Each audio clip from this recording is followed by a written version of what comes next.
Egan fabal geadoni hab me morchandan Calin. Ragu agus tóca mé in Ard Mhacha has. Sráidhfuil ailne beg dar bhainnim besbrug agus is duine de chlán mór mé, chlán mhór ceáil mar a tharlaíonn sé agus tá amhránaí sa chlán agus tá ceoltarí orlaise sa chlán agus smise an duine an chalín is óigéin sa chlán. So fic me sé a lán ceáil suas ó mo chuid dearachara móra.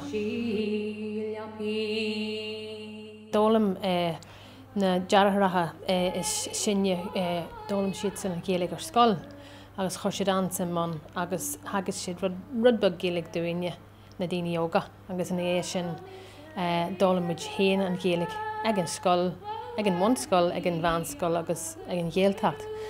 Má bhathair ba í ráiteoir iontach mai ar an Iliacht agus tá sogad in sa Gaeilge go bhfuil an dói a deir siad óran a rá so tá scéalaíocht in san óránaíocht agus tá scéalaíocht in san Iliacht so sin mar a thug mise an ceáil agus an óránaíocht sa cheaddul síos ón na scéaltaí a bhí in san Iliacht ag má bhathair.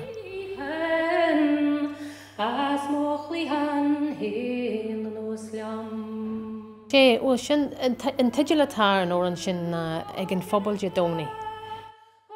An ábhar atá in san óran sin na grá faoi cheilt faidú de chalínóg atá an rá le fear pósta. Agus deir si gur bhailehí do mé péire glán scíhan aici. Tá sogad bhhailehí a bheith ag eitilt os cion na banna agus beidir dearcú eile a bheith aici ar an náit agus éalú ón Ilan.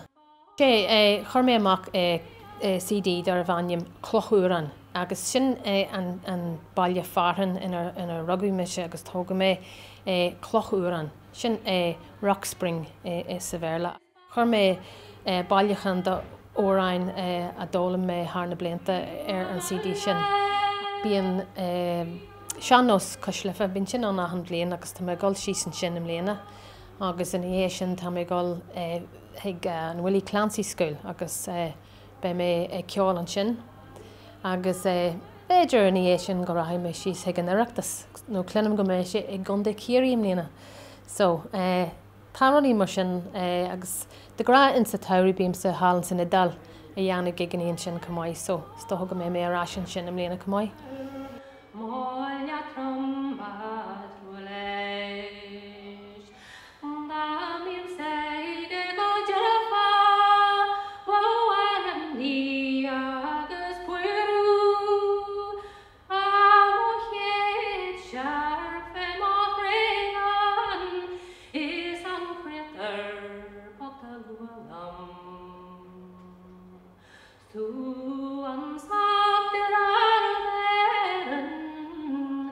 Sen